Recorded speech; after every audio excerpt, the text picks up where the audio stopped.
Na mwanamichezo wa Seba Sport, hali gani? Karibu sana katika michezo story, na mimi ni Seba, niko hapa kukupa story za kimichezo.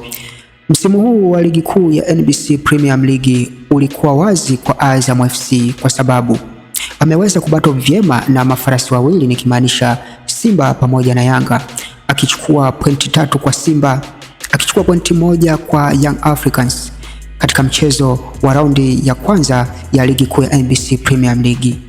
Kitu pekee ambacho Azam FC anashindwa na kinafanya afanane na mafarasi hao wawili ama aachwe mbali na mafarasi hao wawili ni kufanana katika matokeo ya timu za daraja la kati.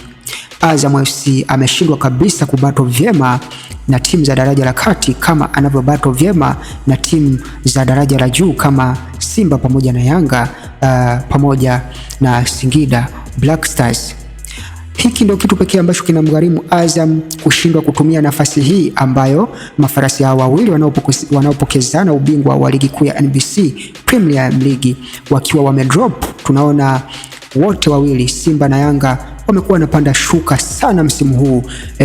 Panda shuka hii ni advantage kwa Azam, ingekuwa vyema kuitumia, lakini Azam mwenyewe anashindwa kutumia nafasi ya dhahabu kama hii. Basi mimi sina cha ziada. Usisahau kusubscribe Seba TV YouTube, usisahau kufollow Instagram, usisahau kufollow Facebook Seba_sport. Asante, uwe na wakati mwema.